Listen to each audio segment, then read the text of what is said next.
Teka muna mga kapatid, magnilay muna tayo.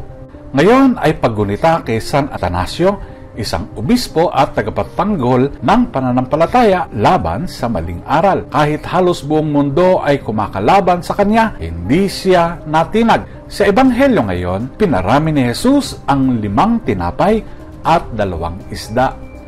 Nagpapakita na ang Diyos ay laging nagbibigay ng sapat at higit pa. Alam mo ba na may isang uri ng kabuti na tila nakagagawa ng walang katapusang pagkain, ang Schizophilum commune, isang maliit na kabuting matatagpuan saan man sa mundo, ay gumagawa ng isang enzyme na kayang tunawin ang matitigas na bahagi ng halaman at gawing sustansya.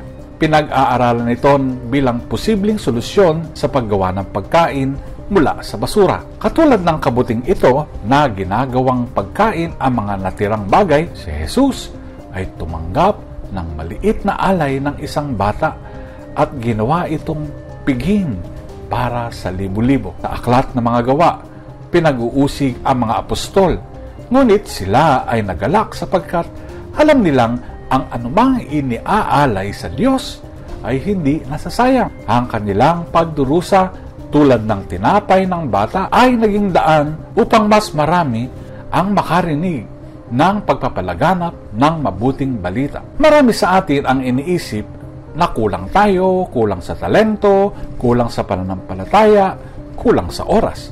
Ngunit, hindi naman tayo hinihingan ng Diyos ng marami.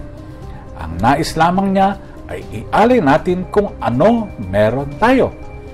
At kapag nagbigay tayo, siya mismo ang magpaparami nito. Handa ba tayong ipagkatiwala ang ating kakaunti upang sa Diyos ito ay maging sagana? Pagnilayan po natin ito. Amen.